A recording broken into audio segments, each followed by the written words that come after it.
Looks like the big fella still has it. Still hasn't let him. Joel Embiid with a season-high 39 points on the night as the Philadelphia 76ers improve on the season of 14-10.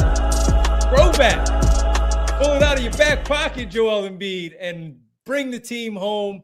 Rich, Devon, Bree, we're all here with you. Thank you all for joining us here on this Friday night. A cold, frigid Friday night makes the drive a little bit easier from the arena when you have a win in your pocket, courtesy of Joel Embiid and friends. We are presented by Bet365. Whatever the moment, it's never ordinary at Bet365.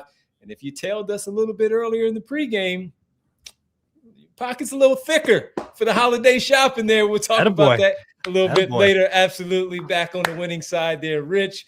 But listen, man, we'll get into the unsung hero a little bit later as well. The Dominick Barlow Award, courtesy of Rich Pratt, our friend, saying that he's graduated. You just name him the award. We'll get to the Dominick Barlow Unsung Award presented by Togo a little bit later. A temperature check on someone, a team player. Maybe it's the Pacers, maybe it's the Sixers, a player on either one of those teams. We'll talk about that. We'll effort, of course, our guy, Derek Botner, from the arena after a nice win. I'm sure he'll be very busy there in the arena tonight after that win, and so much more as we hang out with all of you on this Friday night. But let's get to the main thing right away from the top of the show. Rich, what do you have, man? Man, it was nice to see Joel Embiid and Paul George take these guys home, right? We were talking before the game. Where are they going to get their offense without Tyrese Maxey? Tyrese Maxey has carried the load for this team the entire season. He's sick. He's not even hurt. He's just sick, random sick game. Need these guys to step up, and they did it in a huge way. They did it the entire game, but they especially did it down the stretch. And I'm looking at 102. They run an empty side pick and roll with those two guys, and Paul George finds Dominick Barlow in the dunker spot. Great pass. Barlow has an advantage, a little pump fake, puts it in. Nice work. Sixers get a stop on the other end. VJ Edgecombe, great one-on-one defense against Andrew Nembhard. And then, Devon, what's funny? The Pacers are a very tricky, now 6-19 team. I said before the game that this was the trickiest game against the 6-18 team in NBA history. And they were tough. I mean, again, they're 6-18, but they have Pascal Siakam and Andrew Nembhard, and they just don't stop. And so you figured that this game was going to be a clutch time game. We said that on the pregame show. Guess what? It was. But Sixers were awesome down the stretch. VJ Edgecombe gets the stop. And then Rick Carlisle gets teed up, which is I got to be honest, man, that's bad team stuff, man. It's he knew the game was over, Rich. He knew the game was over. He just took one for the team. It was a 2-point game with multiple minutes left. So the momentum swung. It was gone. And, it was one of those plays where the refs let some contact go, but I actually thought it was good defense for VJ. And look, the closer you get to the end of the game, they're going to let more contact go. And it was he was moving his feet and he affected the shot. So then the next possession, Devon, is if you saw down the stretch, Pacers didn't really know what to do with Joel Embiid for most of the night. So at the end, they actually guarded him with Pascal Siakam. I think they thought, all right, we'll see if he can get any bully ball hoops against them. But Joel was in his bag against Jay Huff and the Pacers and Isaiah Jackson, the Pacers' other big guys. He was getting very comfortable dribbling into his jumpers and driving once in a while. Sometimes it looks a little clunky, but he was comfortable. They guard him with Siakam. Sixers end up taking a difficult shot, but when you guard him with Pascal Siakam, if the big fella wants to go hit the glass, he does have a size advantage, gets the rebound, huge play, puts it back in, and one. DX chop after it's over. A quarter of it. Yeah. Yeah. It seems like he's got plausible deniability on that one. Tonight. And then after some more very good defense, you have a Paul George isolation on Pascal Siakam. And Pascal Siakam, a pretty good defensive player. Paul George, we've talked about, he doesn't get downhill quite as much as he used to. And sometimes even when he does get downhill with that excellent handle, sometimes he gets a little out of control. He doesn't have the lift of the 30-year-old Paul George, much less the 25-year-old Paul George. But he makes the bucket, and he's flexing after it's over. And then to close it out, isolation play, the Sixers ran a pin down for Joel Embiid, spinning jumper on the baseline. So on one half of the court, you had awesome defense, I thought, from all of the Sixers. Like Quentin Grimes made a couple really good, strong plays. Paul Really George's good. defense was great. Dominick Barlow's defense on Siakam was very good as well. But on the other end, the Sixers go to Joel Embiid and go to Paul George, and they took you home and made it a pretty comfortable win for a game that was close with like 4 or 5 minutes left in the game. So very nice job by them. And obviously they played a great game the entire game. Yeah, just so much in this one, Rich. A really nice at the end, of course, jokingly, Rick Carlisle, you're right. How do you get that technical with the game? Only, 2 points there. But Siakam got one too. I know. I think he kind of saved it so Carlisle wouldn't get thrown out, even though it didn't matter because at that point the game was over and the game was already in the books. But a 10-point win for the Sixers tonight. Of course, down the stretch you get those 2 free throws. But it was really about 102, where things were. It was 104, 102, and it was about 3 minutes and 40 some seconds left in the game. And you're looking at that one saying, okay, this is it. First of all, Joel Embiid comes back into the game with around 7 minutes to play after sitting for a while. 25, he was sitting on 25 plus at that point on the bench. I was wondering because it wasn't like Drummond wasn't playing okay. I was just curious as to how far he was going to stretch for Embiid to get the minutes. Now, we saw the 30 in the last outing where he shot 4 for 21. Close game. Didn't work out for them, and that Lakers lost, but he did play the 30. I was thinking that he was going to come back into the game, but I wasn't quite sure how Nurse was going to play that one with Drummond playing all right. But he went back to the big fella, and he brought them back home. First couple of shots, you're like, all right, here we go again. Is this going to be one of those like the Chicago Bulls game where he comes back in and he kind of hijacks things a little bit, even though he's had it going on? Is it going to go the other way?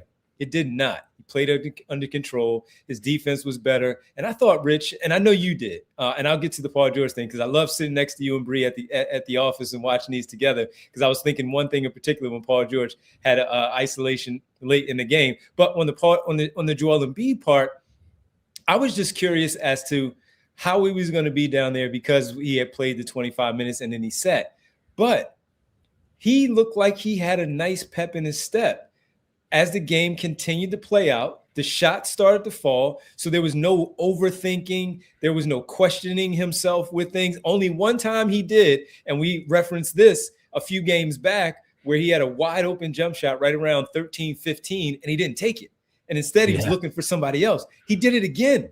And the same result. They missed. He got it the next time, jabbed, questioned himself again, shot it and missed it. After that, he was good to go. And that was really encouraging to see because after he did it the first time, he went back to it, questioned himself just another time, and then he went back and he shot it and he missed it. But I was just happy that he shot it because, again, that's where you live. That's where a lot of those shots are going to fall. But he was calling for it. He was running to his spot, running to the ball. And on that last possession that you talked about, that turnaround fadeaway along the baseline, he was telling Dominick Barlow, get out of the way. I got this right here. Not that Barlow was going to take it and score. Maybe there was a screen that he was going to try to set for Embiid to get a smaller defender on him and still try to get that bucket. But that part was encouraging from Embiid to see that in this 39-point night. Now, sitting next to you and Bree at the office, Paul George had another isolation where he had those few baskets in a row and he took a fadeaway. He started dribbling a little bit, took that fadeaway. And I'm like, Rich is probably going crazy right now because he's taking this bad shot and he missed it. But he came back, and to your point, he got that opportunity again against Pascal Siakam. He decelerated when he needed to and squared himself up and got right to where he needed to be to finish that shot. So as you said, and as we talked about with the people there in the pregame show, what is a Joel Embiid-led offense going to look like? Now, he got his 39, but it was also when he was sitting down. We'll get to VJ Edgecombe later, but Paul George, certainly, Bree. Let's just make this right now. Paul George, the unsung hero, the Togo unsung hero of the night as we go to Paul George, because Rich, as you pointed out, man, he was tremendous when Embiid especially was sitting down. He knocked down the 2 free throws for the technical, so you get to pad the stats a little bit. But 23 points, 8 for 17 from the floor, 6 boards, 5 assists. really good defense on multiple players awesome. on the Indiana Pacers side. And I mean from Mathurin to Nembhard to Siakam. And you mentioned Quentin Grimes, so I'll give him a hat tip as well to Quentin Grimes with the defense that he played on Pascal Siakam in that late part of the fourth quarter. Tremendous defense by him, even though Siakam, of course, got into his 20s. He's an all-star level player. That's going to happen. But Paul George was really good tonight, especially when Joel Embiid sat down in that third quarter, starting the fourth. The third quarter happened again for the Sixers where the Pacers came back. But Paul George, along with VJ Edgecombe, who we'll talk about a little bit more extensively later on, he did everything tonight for this basketball team. Also a season-high 23 for him in this victory. Really good. You saw him. He was looking good at the beginning of the game. They ran some pretty simple stuff, honestly, man. They just ran like empty side pick and rolls for those guys. They ran pin down screens for those two guys. They had Paul George running off wide pin downs, off basic pin downs. They had a couple plays where he's running like Rip Hamilton off staggered screens. And it's like, yeah, I thought they used him pretty well. I hope that they continue to incorporate some of that stuff when Maxey comes back, because Devon, to be honest with you, there were a decent amount of plays tonight with, I think mostly with Embiid, but also with George, where it's like, okay, they're both feeling really good tonight, but you're at the whim of them trying to ISO and score on the other team's, on the other team's defender one-on-one. And some nights you're just not going to have a ton of movement. Now I thought both of those guys did help in other ways, though. There was actually, so my favorite PG sequence of the night, I think this happened in like the middle of the fourth quarter, where he made that crazy end one jumper at the free throw line where he's like barely like looking at the basket, which that was a crazy one. But they actually, a couple possessions later, they run a wide pin down screen for him. He gets into the paint, and he did a really good job tonight of getting a piece of the paint, looking over the defense and finding shooters and rollers. I talked about the drop off to Barlow earlier. He finds Justin Edwards, who for the life of me, I don't really understand why he's playing as much as he is. Like, I understand they don't have any other wings besides Paul George, but like it's pretty tough stuff. He ends up bricking the shot, but it was a great find from Paul George.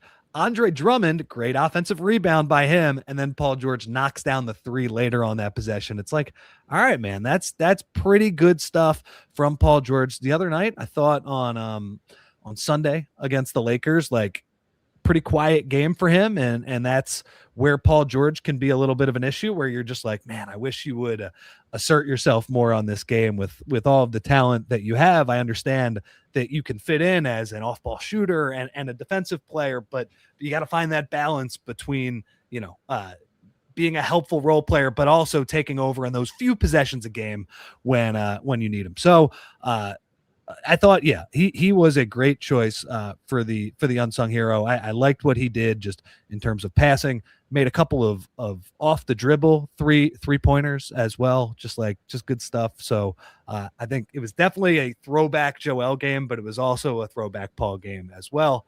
Hasn't been like a lot of big moments for Paul George as a Philadelphia Sixer or 76er so far in his career, and I felt like tonight was some big moments down the stretch for him, for sure. It was good to see, man. Good to see. Good defensive performance, as you talked about, the good offensive stuff that he had. Just a really stuff in the stat sheet, the rebounding. Look, I didn't know Joel Embiid was going to end up with 9 rebounds tonight, as he finished tonight with 9. I didn't know he was going to get 9 rebounds, and neither did everybody else. That's why they were attacking the glass the way that they did, because Joel has shown that he really can't get up. But with Joel, again, picking up his level of play on both ends of the floor, you still needed somebody to do that type of stuff. And he did that. You need somebody to be able to assist the basketball with Tyrese Maxey out. And Paul George was there to do that, finding Justin Edwards for that three-pointer. And then that play that you bring up with Dominick Barlow, how about the hands on Barlow to catch that one? Because that was pretty close. They were pretty close for him to make quarters. That. Yep. Exactly. And he drilled that pass to him, squeezed the pill, went up for a left-handed finish over the defenders to have the rim shield them in traffic. So just really good stuff overall from Paul George. A throwback performance from Joel Embiid, certainly, but Paul George and the work that he did tonight his best two-way performance of the season and arguably one of their best wins of the year without their best player on the floor. They also just needed him. We talked before the game about, how the Pacers were going to pressure the Sixers ball handlers because, look, the book is out on the Sixers, particularly when they don't have Tyrese Maxey available. Is like, yeah, they have some good young guards, but they don't always handle pressure very well, particularly full court pressure.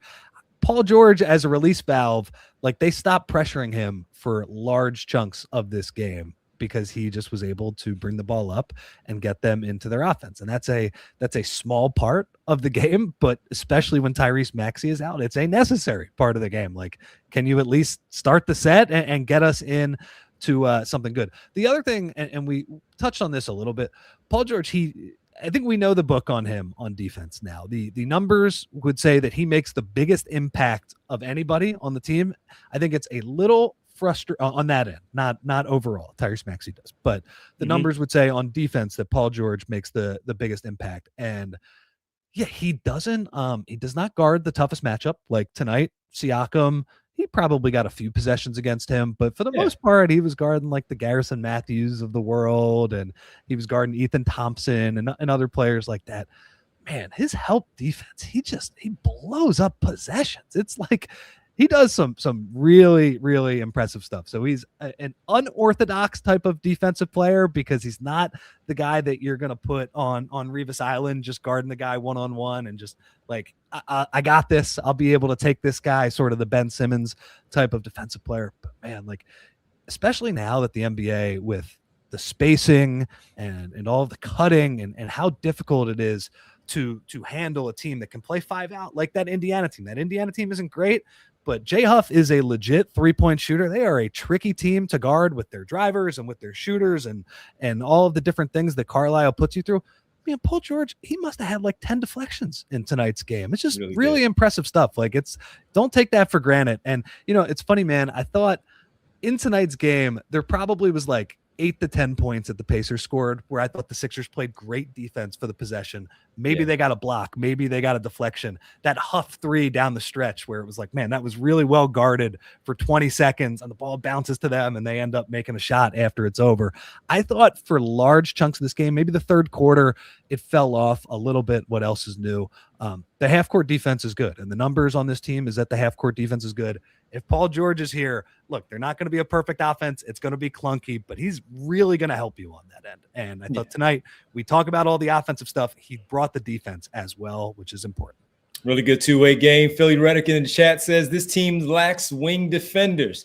Well, this is why we talk about Kelly Oubre and his importance, because imagine him now with George and Barlow out there on the wing. And you have yourself at least a nice trio of defenders and what they can do on the perimeter for the Sixers. Paul George, our Togo unsung hero of the game. Togo, again, the leader in operations outsourcing. Let Togo handle the work that gets in the way of your work. You call the plays, we execute. When we come back, Rich, Bree, and I, we all get into temperature check, player of the game.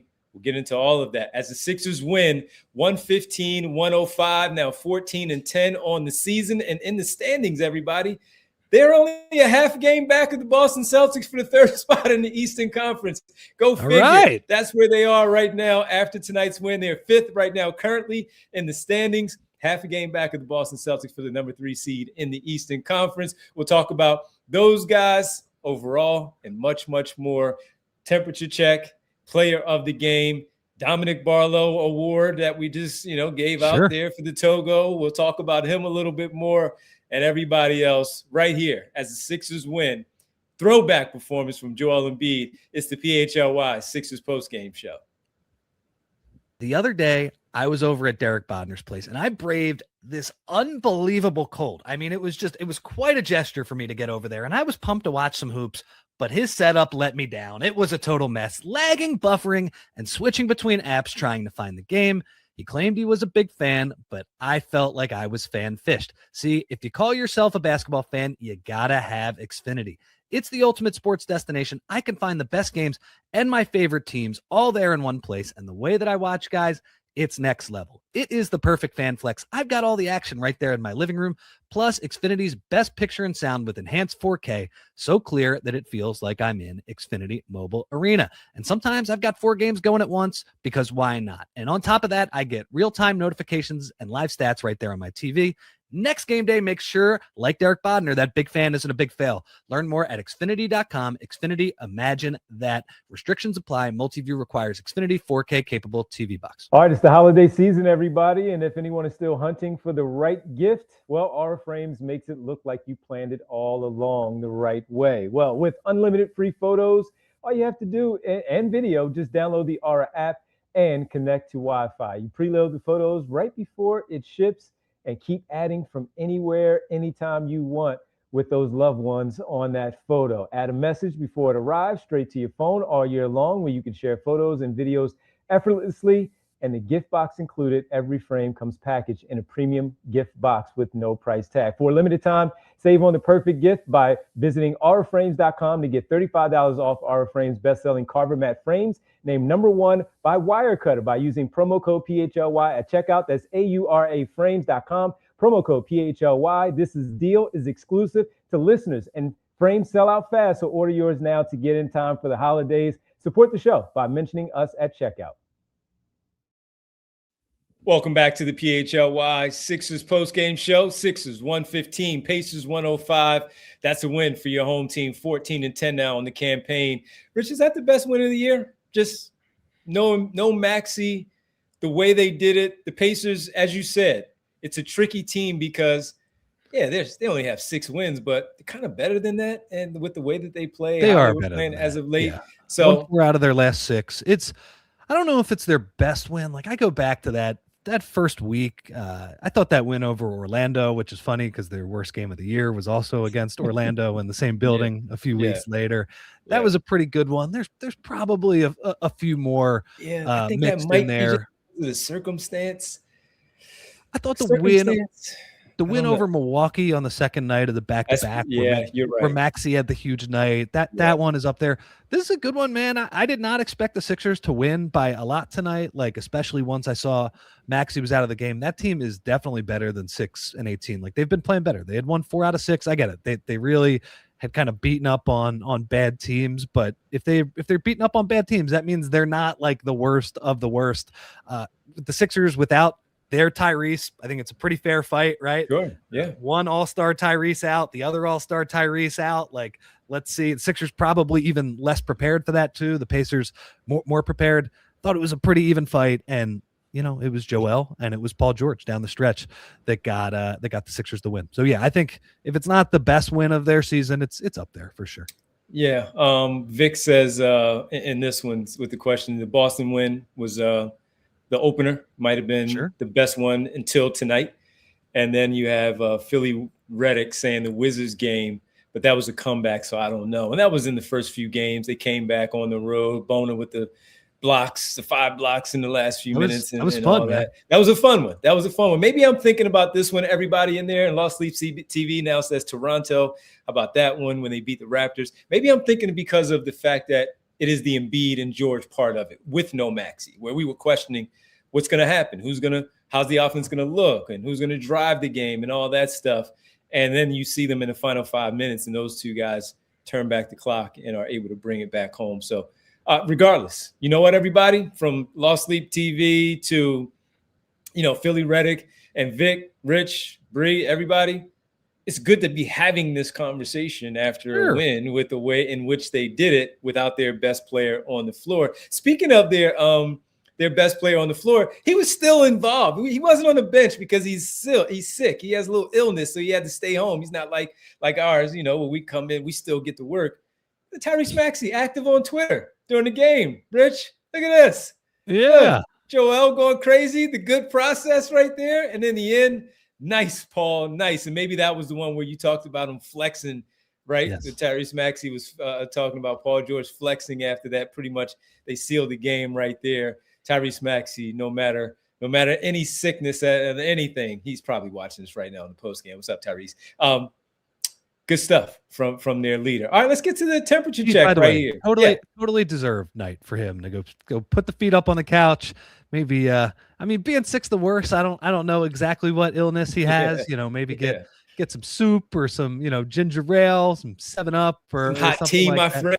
Yeah, get some lemon salty juice. Yeah, exactly. Dude absolutely deserves to put his feet up and wherever he lives. Yeah. So happy that he was able to tweet through the game and enjoy it. But I'm also just happy, man, that I know he's sick and that sucks. But man, the fact that he didn't have to play a basketball game and they were able to win is that's a double win for this team right now. It really is. By the way, they'll be in Atlanta on Sunday night, 6 o'clock start time, 5:30 pregame for us here on the PHLY Sixers podcast. Atlanta fell to the Pistons tonight, big, 142-115. So we'll see what the Atlanta Hawks have for the Sixers when they host them. A little revenge for the Sixers, though. Hawks beat the Sixers on their home floor. Let's see what the 76ers do in Atlanta on Sunday. Let's get to the temperature check here, presented by Ace Hardware. The Ace Hardware temperature check, where we talk about somebody heating up or cooling off with Ace Hardware. Ace Hardware Home Services, online at acehardwarehomeservices.com to get started on your next project. How about we go to the young fella heating up? Sure.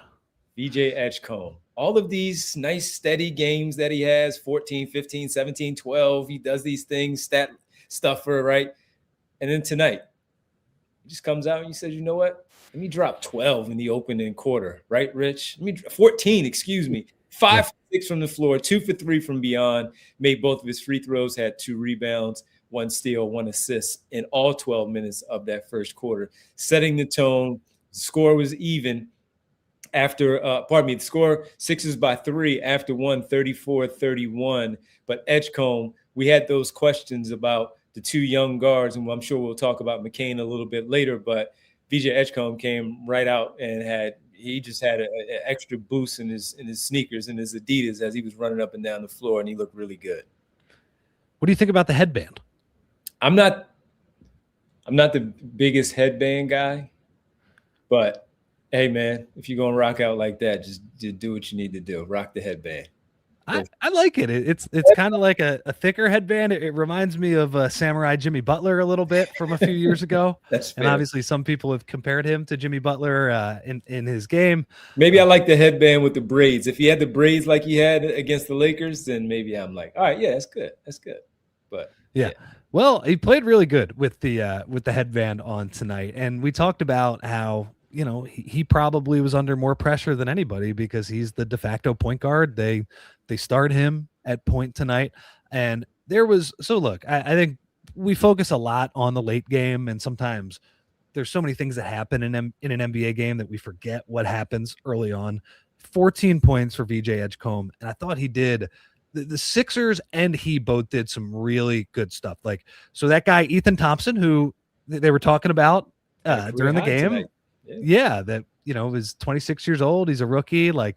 He's kind of the he's got a little Chris Coast for the NBA. 26 years old is pretty old for a rookie in the NBA, like the movie, the rookie Jim Morris, played by Dennis Quaid as well. So that was Ethan Thompson tonight. He was actually pretty good. He was hounding VJ Edgecombe. He was playing way up on him. And one thing the Sixers did, Devon, that got VJ one dunk where he tried to take off from the free throw line. He got fouled on it, where it would have been the highlight of all highlights if he had finished it. That I thought was a really smart move. Was Ethan Thompson was pressuring VJ in the first quarter. And what the Sixers did was they got the ball to Paul George and Joel Embiid on 2 separate times. And it's hey, Ethan Thompson, if you are pressuring up on VJ Edgecombe and you want to take away his dribble, that's cool. But once VJ Edgecombe gets rid of the ball, then he can beat you in a foot race, man. And so what happened was Paul George on one of them and Joel Embiid on another one. VJ, they got the ball to those guys, and because the pressure was so great on VJ, he basically backcut Thompson from 90 feet, and he got easy looks at dunks. He got fouled on the one, and then the other one he made the dunk, and Carlisle ended up having to call timeout. That's good. that's part of what problem solving in the NBA is like now, when you don't have a point guard that has, the great handle that Tyrese Maxey has and the ability to sort of effortlessly get the ball over half court and get you into your offense. So that was good. I enjoyed that. Another thing that we saw a couple of times from VJ Edgecombe, he was feeling it, and he made a couple of transition 3-pointers where he's got like a backpedaling defender, no passes, like he's the one taking the first shot over half court. One of them was a Paul George hit ahead pass. The other one was on the left wing. I'm blanking on how he got it, but no pass three, just like got his steps right and just went right into the shot. Bam, nailed it. He made another three off, I thought, the Sixers' best ball movement possession of the night, like where they're pushing the ball in transition. They got an advantage, and they just kept swinging it around the perimeter. Embiid finds VJ in the corner, and he makes that three at the end. So I think in both of those scenarios, you have kind of untraditional ways for VJ to score, where he's benefiting from transition, he's benefiting from an unbalanced floor. I thought that was awesome. But in the second quarter, I actually thought he showed his craft a little bit on a couple of pick and rolls and DHOs. There was one, did you see where he got the dribble handoff? Really nice craft to split that pick and roll dribble handoff and score on Isaiah Jackson with the Euro step. And then he did it a couple of possessions later on a traditional pick and roll. So that was really cool to see. And I do think they got away from him a little bit in the second half, in part because Joel got it cooking. And in the third quarter, Joel was going nuts. And then he probably gave a few points back towards the end of his shift in the third quarter because he was doing a little bit too much, I would say. So they got a little bit away from VJ at the end of the game. But like on a night where Joel and Paul turn the clock back a little bit, also nice to see VJ. Like, he's had some up and down games. He's had this, 14-point game where it's inefficient, but he ends up making a big three and a big steal at the end of the game. And we're like, that's cool. Like, that's a rookie. That's a guy who needs to work through his limitations right now at the NBA level. But it was nice to see him have stretches tonight where it's like, oh, baby. There's a little bit of that first week type of stuff where he's showing that upside as a scorer and a shooter. He was terrific. And his defense down the stretch, again, that was a lot of what the Sixers starters did tonight. Good defense on Andrew Nembhard down the stretch. You know what's funny? I thought he defended Andrew Nembhard a lot better than he defended TJ McConnell. I was a little TJ, man. He just gets to his spots at the free throw line. It's crazy, man. Like you cannot stop him from doing that. That was really the only negative for VJ tonight. Awesome game from him. Pretty psyched to see it. No, it was really good, man. He missed 2 threes. He was 3 for 5 tonight. And I only one where I questioned and said, I didn't think you should take that one right there. Other than that, I thought he was pretty good with his decision-making on the shot attempts. You needed that with the contrast of the older guys turning back the clock, as we talked about here for the first 30-plus minutes of the show. And then the young guy, you needed one of those young guys to step in. And Quentin Grimes only had 10 points, but I thought he did some okay things overall. Yeah. That's what I said. He did okay things. Hit a big three there late in the game as well. I thought he rebounded well as also. And I thought he assisted on a few good passes as well. But, yeah, man, VJ Edgecombe, we haven't seen him without Tyrese Maxey on the floor, aside of some in-game things where Maxey is resting and he's the one out there. It was kind of like where we discuss the in-and-out nature of Joel Embiid in the game, where teammates are always looking over their shoulder knowing he's going to come back in here and save it. And VJ Edgecombe didn't have Tyrese Maxey to come in and save anything. Sure, he had George and he had Grimes and Embiid, but other than he and McCain, those were the two ball handlers. And I saw someone earlier, and I apologize because they started saying something about the handling the pressure that we talked about in pregame really well. And he did. He handled we were wondering how was he going to handle the pressure? I thought he was fine. I thought he split it up nicely where he was at the top of things, setting up and running action, bringing the basketball up between Grimes, and George. I thought they did that the right way. And even with Embiid maybe grabbing a rebound and pushing the transition, pushing the break, starting things up, giving up the basketball, not holding on to it too long, and just messing up and mucking up everything. I thought Edgecombe handled the pressure as well too, because as we said, this is a team that will get up in you. They will get up in your jersey and they will make things uncomfortable. And while the young kid Thompson, well, 26, he's the bench coach, as you said. He's the Chris Coast of the Indiana Pacers. He did get up, but I thought Edgecombe handled it right. He gave the ball up when he needed to, and he also stayed aggressive when he saw the opportunity to do so. Defensively, I thought he battled pretty well with Nembhard, getting switched on to Siakam at times. Who was it that got him? Was it Mathurin got him on a really good play where he got him and fouled him and he tapped him on his back and was like, don't worry about it, Rook. I got you. Similar to what Luka Doncic did to him in that last game that they played on Sunday. But he's learning and he's getting these reps. And it was good that Tyrese Maxey was not there so he could figure some of this stuff out on his own and understand what he can do. So with that, maybe this can even elevate his play when Maxey is back, to your point of what George and Embiid are doing. The same thing with Edgecombe, where he doesn't have to play on back end and just kind of disappear into the corner and constantly giving the rock up. You too can be aggressive and be a plus out there on the offensive end when you see that the offense may be staggering a little bit out there on the floor. And this was that dunk early in the game where he just used the speed, man. Look how many defenders are back. There are four defenders back. And that was the one where Joel found him when Thompson was pressuring up on him. I mean, he's just by him on that. And look at Siakam. Siakam is right there at the free. You know how they say, right, Rich? We played. You and I both played high school. We played other people. Stop the man at the free throw line. He couldn't stop him. He couldn't stop him. He made a decision that, you know what, I'm not bothering with this. Let this kid go ahead and dunk it, and that's exactly what he did. So. Our Ace Hardware, we're going to keep talking about him, but our Ace Hardware temperature check, the player that we're looking at as heating up, it's one VJ Edgecombe. Make sure you visit Ace Hardware Home Services online at acehardwarehomeservices.com to get started on your next project. I think what's cool, the more that we're talking through this right now and like why you're excited about VJ for the following years is that he's not a master of anything right now on offense, but he shows the capability to be a good offensive player in a lot of ways, right? We're talking about dunks. We're talking about he's got some craft in the mid-range. Now, sometimes he starts jumping from too far, and sometimes the floaters don't go in. He's been a pretty good catch and shoot guy all year. Hopefully he continues to get better. We've had Tyrese Maxey already be the outlier shooting improvement in the NBA of all outlier shooting improvements, but maybe let's get two, and VJ Edgecombe is clearly, I have no doubt that he's going to achieve whatever level he's capable of or whatever. And the other thing we should say tonight too, with all the pressure that they faced, and I thought it was an excellent point by you talking about how by the second quarter, they kind of had stopped pressuring him because he had beaten the pressure. Sixers don't really turn it. It's a above average turnover game for them as a team.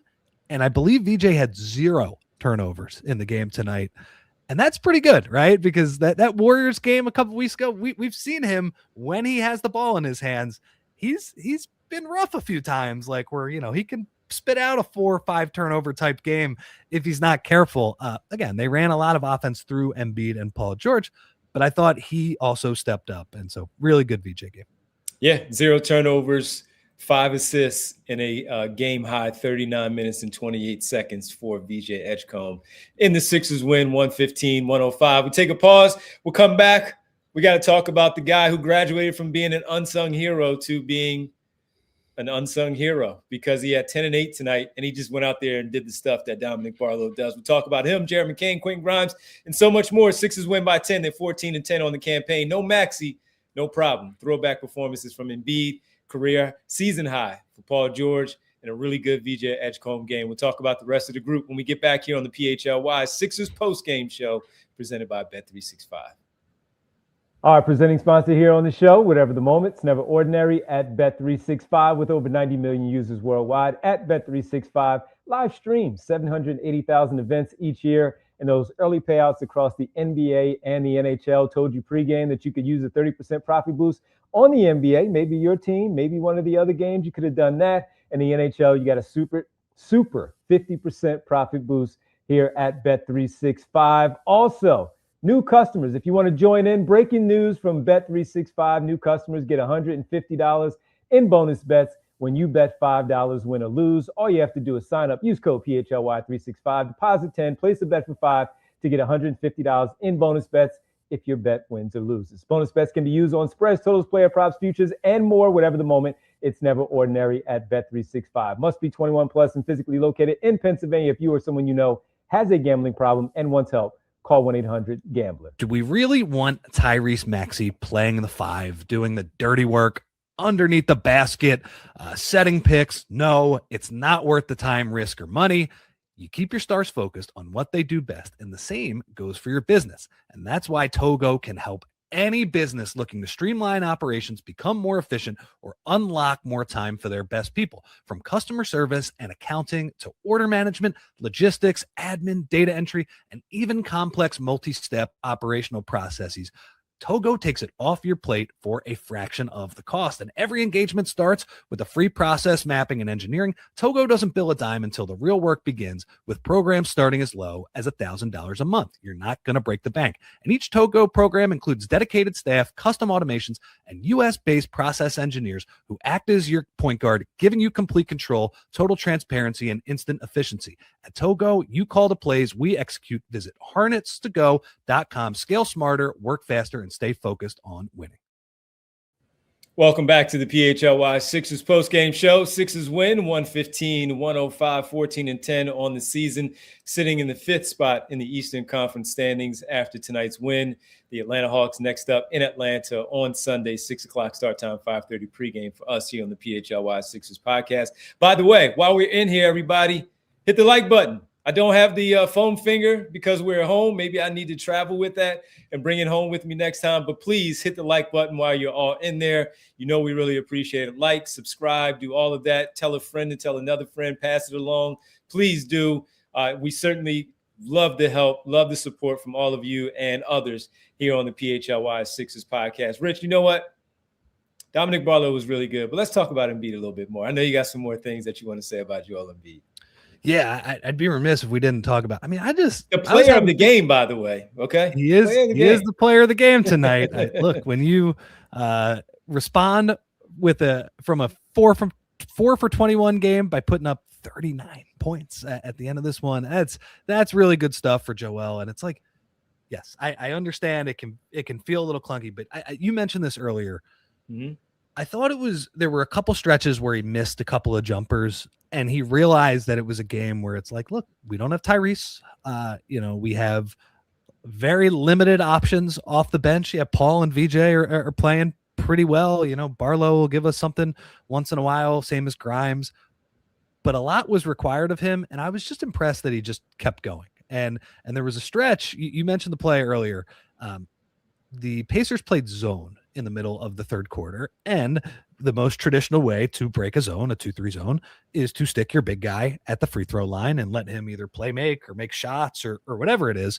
And there was a possession where he was so wide open in the middle of that zone, he ends up not taking the shot for a second, lets Jay Huff get back in the play, and Jay Huff blocks the shot, but he just kept going. And in the middle of that stretch, he scored, I think, I'm looking at this now, 8 points, and he also had a pass to Barlow where he got in the middle of the zone and found him. He just got fouled a few times. Like, he got an N1 on one of those where the ball got swung to the left side. He catches it around the left elbow, feels Nembhard, throws it up. Classic Joel jumper. And then the other thing that I thought was funny, when I think he started 0 for 3 from beyond the arc. I'm not sure he even took one in the second half. You know me. I'm like, all right, that's enough. That's enough. Yeah, and like, look, I was thinking that too. So he finally makes one, and he throws his hands up and is like, "Oh man, finally I got one to go." He had been, I looked this up, he was 0 for 17 in the previous 3.5 games from beyond the 3-point line. So to see one go was nice. A couple more things that I like from him. It just felt like he was a little more comfortable handling the ball and just getting into, his hang dribble package and getting into those mid-range jumpers that we know he likes to take. Look, some of that is that, Jay Huff is not a very good defensive center. Jackson's a little bit smaller as well. And then the other thing that was cool was the 2-for-1 at the end of the first half, where he rushes the ball up the court, gets fouled, makes 2 free throws, and then he makes a deep, I believe it was a step back 3 to close it out. And it was funny. They showed the shot of the bench, and Coach Kyle Lowry had his hands up. He was walking into the locker room as the ball went in, which is funny that he was so confident that it was going to go in, because I wasn't confident it was going to go in. But it seemed like Joel, after it was over, same thing as PG when he was flexing, like you could tell he was into it. He was getting the crowd fired up. Just nice to see him have some moments like that. And then I would say at the end of the third quarter, he started to do a little bit too much. Like there was the one possession where he tried to bring the ball up against Isaiah Jackson. Remember, that was the one the Sixers challenged on, and it was like, where he tripped him. I'm not sure it was a foul, but like whatever, like the process of him bringing the ball up, like backing down Isaiah Jackson that's just not very good. And the other thing I would say for him, defense, as you said, 9 rebounds. It was up and down. I thought at the beginning of the game, very active, and the Sixers got out to an early lead in part because he was contesting a lot of shots. As the game moved along, it probably got a little bit worse. Now, I will say that's a tough team to defend for him, because it's a lot of like TJ and Nembhard and Siakam coming off a screen, snaking the screen, and then you got to switch because Jay Huff's going to get an open 3 if you don't switch it the right way. And then it's like, all right, you got to guard on the perimeter. You got to get back to Jay Huff, those type of things. Felt like that stuff got a little clunky at the end of it. Felt like he got beat a few times, but overall, like, look, 39 points plus $1 million, whatever he was at the end of it. An awesome bounce back game for Joel. And again, like not the easiest game in the world for him, because I think that there are probably easier defensive matchups for him as well. I think he's slowly getting not good on that end, but like a little bit better. I think we're starting to see some progress from the first few weeks of the season.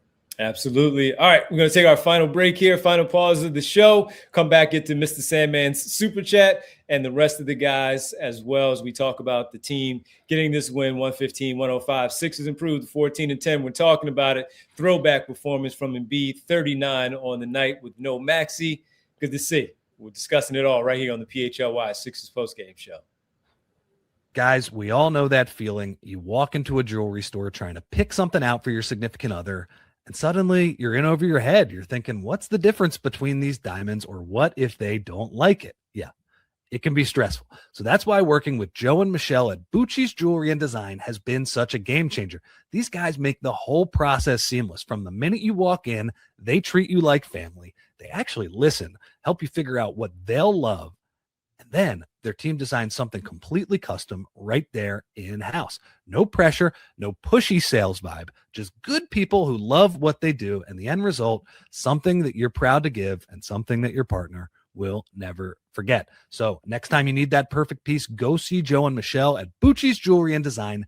30 plus years in the game, voted Philly's #1 jeweler year after year, over 1,000 5-star reviews. Well, it speaks for itself. So check them out today at BucciJewelers.com and tell them the guys at PHLY sent you. All right, it's time to ride around in style here during the holiday season, visiting family and friends. Before that, some shopping. You want to make sure you do that, and that's why we want you looking your best and in some comfort. Looking for a Jeep or a Ram truck?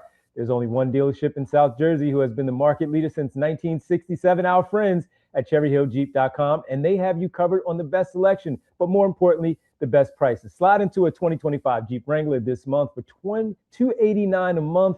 Every Wrangler delivers strong drivetrains, innovative engineering, and quality components that underpin this icon's legendary heritage, with lease payments with $0 down payments available and financing options for all credit on over 350 vehicles in stock. I know people buy Jeeps and Ram trucks elsewhere. I just don't know why. Drive home in your new Jeep or Ram truck today, just minutes from all bridges, or available online at 24/7 right there at CherryHillJeep.com. All right, we're back here on the PHLY Sixers postgame show. By the way, back in the money, everybody. Pew, pew. Back in it. Pew, pew, pew, pew. We got 16.5 for Andrew Nembhard. I think he had 18 tonight, I believe it was. And then you had the 3 assists for Joel Embiid, 3+ assists for Joel Embiid at Bet365. That was a plus 150. Hopefully you were able to jump in on that. And that, of course, is courtesy of our presenting sponsor here on the show, Bet365. When you sign up, use code PHLY365. All right, some other guys that stood out. Before we get to them, let's get to Mr. Sandman. Bring me a dream. The Super Chat. Edgecombe looked comfortable handling the ball tonight. His ball skills are improving at a fast rate. was good to see it, Rich, as you talked about after the Lakers game where it looked like he had some trouble. Not the case tonight. It was really good to see that, especially with no Tyrese Maxey, and then not a lot of minutes out there for Jared McCain either. Yeah, I thought he got a little bit of help from Paul George and Joel Embiid, which is good. Those guys should help him in that regard. But yeah, I agree with what Mr. Sandman is saying, in that, like, you can see that he has the ball skills. That he will have games where he'll be a little turnover happy, and he'll have games where teams attack his dribble too. But I think we see that a couple years down the line, some more hard work in the gym, a lot of game reps. I think it's good that the Sixers are giving him a lot of on-ball reps, because their goal is a few years from now that he's going to be an awesome on-ball type of player. Yeah, I think you can see that the talent is there. And tonight is, that's a confidence builder for sure, right? I think that it's almost like Devon, after the first week was like this fever dream, right? Where he started to make shots in Boston, and everything was just rolling downhill for a while. Like, he was just in such a good groove. All right, like a game like tonight where we've seen him struggle a little bit, and teams start to attack his dribble and his left hand, and him have to make adjustments. Like, I feel like this is even more of a confidence builder, right? Because he's like, okay, like, now the scouting report is out on me. Now I'm not just making every shot that I'm throwing up. Now I got to figure out other ways to affect the game offensively. Yeah, you see that the talent is there. So I'm very bullish on VJ Edgecombe. There's going to be ups and downs. He's a rookie for sure, but it was a nice night for him to play like a super clean game. All right, only 5 starters in double figures tonight. And we mentioned George, Embiid, and Edgecombe, as you just talked about. Thanks for the super chat, Mr. Sandman. Thanks, man. Quentin Grimes and Dominick Barlow tonight finished both with 10 each. The only 2 players, again, other than the 3 to score in double figures. What did you make of their performances tonight in this win? Yeah, I mean, they were good. I mean, it's such a stark game with the plus minuses, right? All of the starters are just way plus, and all of the bench guys are way minus. And that was like, look, that was the close. It's oftentimes the starting lineup is not the closing lineup. Nope. Tonight, the starting lineup was the closing lineup. I think he has it right with Grimes too, where it's like, especially when you have Joel or Tyrese or other people out there, like, he's a helpful player where he's liable to make a big 3-pointer, but you can also put him on some of the tougher matchups on the perimeter, and he can like provide decent two-way basketball. So I thought he was fine, like nothing special for sure. And Barlow, just like the fact that you could throw him on Pascal Siakam, and Siakam got him a couple times with some tough moves. Like Siakam, that behind the back dribble that he did to create space is like, that's a tough guard, man. Like, he's really, really the difference between Pascal Siakam right now and the guy that won the championship in Toronto, like Joel Embiid, who again, when he could move a little bit better, completely shut him down. Like, he couldn't make jumpers back then, especially non-corner threes. He's so crafty now, and he's got all that footwork, and he's always swinging his elbows, and it often doesn't get called. So the fact that Dominick Barlow can play him for an entire game, and Pascal Siakam had 20 points on 19 shots, like, again, to not have Siakam explode against somebody like Barlow, it doesn't surprise me. It doesn't surprise me at this point. Like, he has very impressive individual defensive possessions, and we know, like, the issue with Barlow is that you need to work around his lack of shooting. The good thing about that lineup is you have 4 other shooters in that lineup. So there was a possession tonight where they swung the ball, and Embiid got doubled on the post, swung it to the weak side to Barlow. He goes right into the dribble handoff game with Quentin Grimes. Normally, you'd want that to be a shot. If there was Andre Drummond on the floor with him, or somebody else who just couldn't shoot on the floor, it probably doesn't work. But when you put him with 4 other shooters, you can have him be a connector and then just get somebody else an advantage when that happens. So good basketball IQ from that guy, man. Really good. He recognizes things pretty quickly. Not a lot of wasted possessions with him. Not a lot of wasted things that happens when he's out there and the ball finds him, the screen setting, the rebounding, all that stuff. Yeah, 8 boards, 10 points. As you said, the plus minus was crazy. I think, plus 20. He was a plus 25 on the night. Yeah, he was the leader.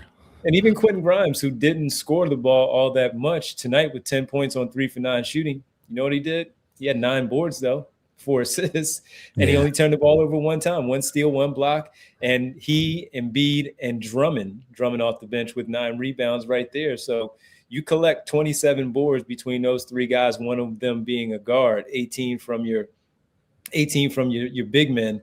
That's really good, and that's stepping in where you need that help on the glass tonight from those guys. So really good stuff from those two in the starting role. Again, Drummond, not the scoring off the bench, but he's rebounded as he always does with the 9. Played okay, had a nice block too on TJ, where TJ had it cooking a little bit. Got a nice block on TJ, not falling for the pump fake and all, and timed it perfectly. Walker was good, getting to the free throw line early, 6 for 8, couple of rebounds as well. Justin Edwards, you mentioned him, where he was 0 for 5 from the floor, 0 for 4 from 3. And so not much there from him. Jared McCain, before we get ready to say goodnight to everyone, Derek is still busy at the arena, as you would imagine. Jared McCain, what did you make of the time out there on the floor with him? 13 minutes, 52 seconds, made 2 shots, one of which was a 3 for 5 points overall. We were wondering if this was going to be a game where it's like, look, Tyrese Maxey isn't playing. Jared McCain, for most of this stretch, he plays probably his full allotment of minutes in the first half, but then he gets a pretty quick hook in the second half. He's only playing 30-something minutes, and you're like, well, there's no Tyrese Maxey tonight. Limited depth. He'll probably get to have a full run. No, same old thing with Jared McCain. They took him out pretty early. So I'll put it this way, man. I thought Jared McCain tonight was not very good. I want to be honest in his minutes. He had the nice steal where he sort of ran into TJ and pulled the TJ on TJ, the cherry picking in the backcourt type of steal. Yes, that's sir. good play, right? Yes, sir. That's necessary. So I love when the master gets shown his old trick. But for the most part, I thought Jared McCain struggled, particularly on defense too. He lost Garrison Matthews a few times in ways that just can't happen, right? You got to stay attached to him. I know that's somewhat of a tricky player. He got beat a few times by dribble penetration as well. Didn't shoot the ball that well either. What he finished 2 of 6 from the field. Yeah. He also had the one turnover where TJ McConnell was like barely pressuring him, and he just completely lost the ball.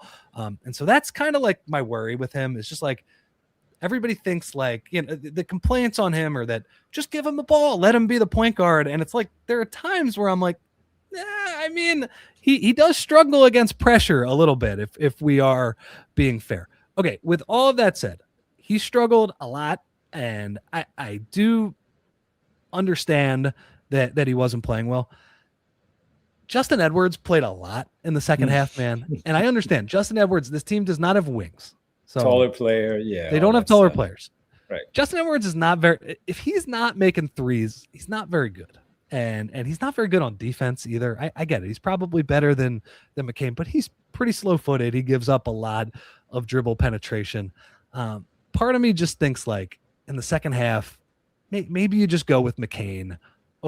You got to go with McCain over. Not maybe. You got to go with McCain over Edwards and sort of just figure it out. If the Sixers had the wings that were Kelly Oubre and Paul George, and the question is, do you play Kelly Oubre over Jared McCain for some of these minutes? I think that's a different sort of calculus. I understand that your defense gets a little bit compromised with Jared McCain on the floor, and Justin Edwards is taller for what it's worth. Like he does make some hands plays every once in a while. I just don't think he really gives you enough. I'd rather see Jared McCain out there. So that's been the story of this year so far, where Jared McCain just does not seem like the coaching staff is like that in love with him right now. And I wish he would play more. Like I think two things can be true here, man, where Jared McCain, like he has some things to work on, and he's not always the easiest player to plug and play. The Sixers have gotten better at defense. They are winning mostly with their defense, and he compromises that a little bit, but he's also a young guy that you're trying to develop. We know has a lot of talent. Playing the big thing tonight, and he had something get in his way, which was the injury. Otherwise, the development would be so much further along if that, of course, did not happen to him, where this may be a totally different discussion, because the player that we saw a season ago, Rich, when he was doing all that stuff before the 23 games played, after the injury and he played the 23 games, we were looking at a player who could play point guard position and could do the things a healthy player with the knee not holding him back a little bit, and then the mental game of it all. While he's had some of those games, he's not the same guy, even though he shows us some some things in there. What looks like him, he gives us a few flashbacks of what it was a season ago. Not the case this season. And before we get back to Rich, we want to let everybody know that we thank you, as always, for hanging out with us. We'll be back on Sunday at 5:30 for the Sixers-Hawks pregame right here for the road game in Atlanta, right here on the PHLY Sixers postgame show. We're heading to overtime, everybody. Thank you on the television side. Head on over to allphly.com for the remainder of the show. All right. I know I cut you off, but yeah. Yeah, Val just pointed out in the chat that the Sixers have a defense coach. I think she means defensive-minded coach, and I think that's clear. That's the way that he is defaulting on this. I still think Jared McCain, you got to try and get him more minutes. I hope that this is a temporary thing. We're still early in the season, guys. We're still, basically a third through the season, so there's still a lot of basketball to play for sure. But I understand the idea that Edwards in particular, I don't really know what he's offering you. Like if he's making shots, he won that Boston game for you, that's fine. I like his story. I'm rooting for him because he's a Philly kid. But Jared McCain has more talent, and I think has a chance to be better. So to me, it's like two things are true. Jared McCain needs to play better in the minutes that he's been given. Yes, sir. But I also think there are spots in the game where he needs to play more as well. And so both things are true. All right, last thing, and then we'll say our goodbyes. Derek is tied up with the locker room and the press conferences and all, so we'll catch up with Derek on Sunday for the pregame show, and we'll discuss things with him. Your thoughts on the Atlanta Hawks upcoming? Again, I said that tonight the Atlanta Hawks fell to the Cleveland Cavaliers big, 142-115. Jalen Johnson was still good in there. In the first half, he almost had a triple-double again. Rich is just crazy at this point with what he's doing. He finished tonight with 19, 11, and 12 on the night. So Nickeil Alexander-Walker, 22, 18 for Dyson Daniels. They're 14-12. And they'll be back home for this particular game off tomorrow, of course, after this loss to the Pistons. So what are you looking for from this Hawks team that is behind the Sixers by a full game? And at home, they are, just quickly looking at it, they're 4-6 team at home, Rich. What do you think? Well, they're actually they're 1-4 in their last 5 games with just one win over Washington. I'm not even sure that was it was somewhat. That was the back-to-back, wasn't it? After the Sixers game, was that? Yeah, it might have been So the thing I will say about Atlanta is that you see these teams like Atlanta and Miami that have defeated the Sixers, and it doesn't feel like the Sixers have run away from them a little bit, but they all have had stretches where it's like lose 3 out of 4, lose 4 out of 5. And the Sixers, who have been on a nice little run here and really haven't had a stretch like that for most of the season where they've let it get away from them. Okay, they might have gone 1-3, 1-2 during different stretches or whatever. They're ahead of these guys. And you look at the standings right now, like you said it, like they're ahead of Cleveland right now. They're ahead of Atlanta, they're ahead of Milwaukee or Miami. It's just like, and Toronto as well. So like, again, I think it's going to be a jumbled up East at the end of the year, but the Sixers have done a nice job treading water. I will say I'm a little surprised Atlanta went 1-4 during that stretch. Maybe that Sixers game playing 2 overtimes really took a lot out of them. I mean, it sure felt like it took a lot out of the Sixers. Tyrese Maxey was dead a couple nights after that one was over, but that team I thought they outplayed the Sixers pretty good that night. Like they just very switchable, and Jalen Johnson, I thought Barlow did a nice job against him, and Jalen Johnson still had a huge night because, look, he's just a good player. So look, I thought heading into this stretch, it was going to be good for the Sixers. It was, by the way, such an advantage that they lost in the NBA Cup. Like for a team that's playing Tyrese all these minutes and playing a lot of these guys so many minutes and dealing with injuries, getting in the NBA Cup losers bracket and being able to take 4 days off and then have a nice 2 out of 3 on the weekend and then 4 days off on the other side, that's a real advantage, man.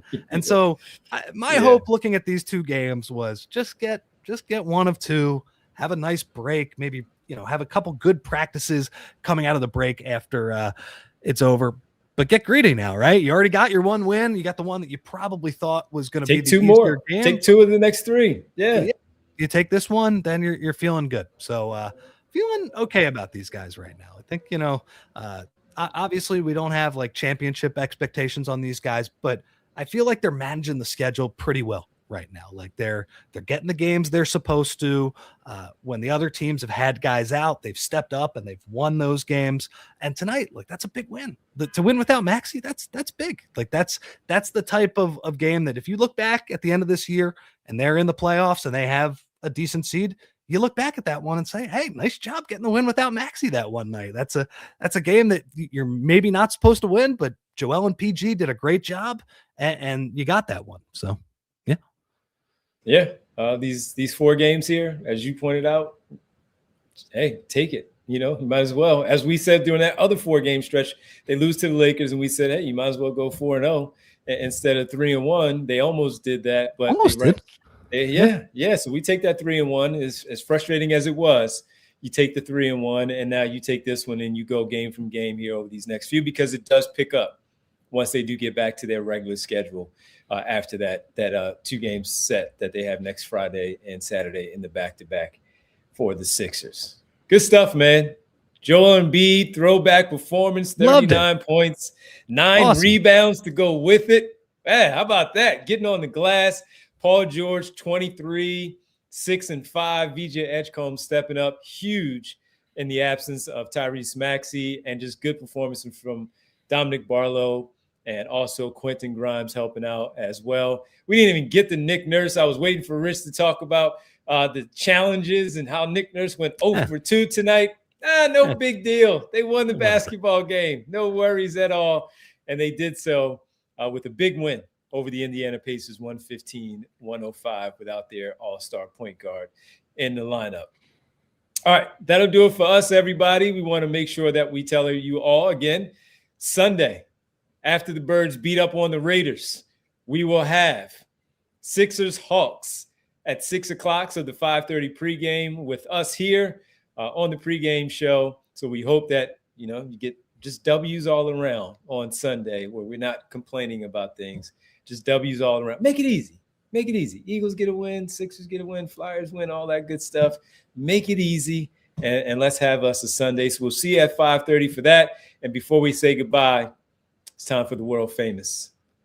It's the roll call. Let's do it. Home. It doesn't matter, right? All right, we got to say what's up to B Knight in the chat. What up, B Knight? Starting us off. Philly Star active in the chat as well. We appreciate you, Philly Star. What up? We see Nona there. Nona thinks we're not positive enough. That's all right. We're not going to be positive every night.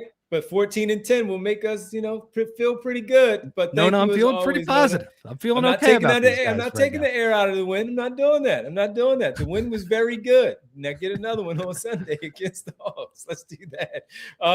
Densley, Richard, Birds are broken. They'll beat the Raiders, and we'll keep reevaluating game by game. Going to the playoffs hot. Going to the playoffs hot. Who else we got in here? We got Val. She was at the game. Val, good to see you in there. Good to see you, Val. Yes, as always. Larry K. What up, Larry K? Chief Mischief in the chat. What kind of mischief you getting into on this weekend? But be careful. SB Cole. What up, SB? We also have in here, who else did we have? Vino Wines. Good to see Vino Wines. Tom Jackson. Mentioned Larry K. You better love somebody to love somebody. To love somebody. Always great. Checking in. What up, Ron? Larry K. Who else? We got Ian. Remo in there. Do we have Remo in there? What up, Remo K? Yeah. Ian in there. What up, Remo K? Steve and Paul. I see Steve and Paul in there. Not Steve and Paul. Stephen Paul was in there in the chat. Philly Reddick. Vic. What up, Vic? Good to see you. We had Jazz in there. Jazzy was in there. What up, Jazz? Jazzo? Who else? I didn't see. I'm running out of. Rodham was in there. How about that Derek Bodner in the chat? Sitting there waiting for the players to come out. And he said, Bad what? Wi-Fi, let me check in. But nice job in the chat tonight. Bad Wi-Fi, But he found a way to get it in the chat. Phil W. He heard us mention Kelly Oubre. And it was like the bat signal went off. Let's go. There you go. They do miss him. Nooms for 9. And Mr. Sandman with the super chat, we thank you as always for the super chat. You mentioned Remo K in there, Lost Sleep TV, and I think I've run out of space. Mr. Goober Yams in there. What up, Yams? Good to see you. And I think I've run out of Jazz. You mentioned Jazz in there, Jazzo, Mr. Midrange. It's my guy. That's it. Smoggy was in there. Bernard McCoy. Oh, I'm getting some more names in here. Nick and all you great folks. Rich P in there as well. Thank you all. Mello, my man, Mello 3-pointer in the chat as well. My mom was there too. Hi, Mom. Thank you, Mom. Now go ahead and get some rest and relax, and we'll talk tomorrow. All right, everybody, that'll do it for us here on the post-game show. Big win for the Sixers, 14-10 on the campaign. Hawks up next in Atlanta, and then they're off for another 4 days, as Rich pointed out. But an opportunity to improve to 15-10 should be a good game, entertaining one against the Atlanta Hawks. Make sure you hit the like button, like and subscribe to the show. And when you do, make sure you hit the bell icon as well. Ding, Derek's not here with the soundboard. Oh, there it is. Free on the money with the bell icon there. Hurt. That's how it works. And when you do, that alerts you for showtime. So we thank you, everybody, for hanging out with us. Like and subscribe. Spread the word. We really appreciate you all hanging with us, helping us grow and build the channel. I know we're like 2 years and a couple of months into the network, but everything helps. So continue to like and subscribe. Tell everybody to do so. Make sure you go read Derek's recap at allphly.com. Rich's newsletter, which is fantastic. He'll have some Birds things on Sunday as well. And make sure you tune into the Flyers and the Eagles over the next couple of days, also here on the PHLY network. For Rich, Bree, and Derek, thank you, Bree, for playing, a little banged up tonight, but she always comes through. Thank you, Bree. And we will all be back with you on Sunday, Sixers Hawks, 5:30 pregame, right here on the PHLY Sixers network. We were presented by Bet365. Everybody, have a good rest of your night and enjoy your Saturday. We'll see you on Sunday. See ya. We all silly like the mayor.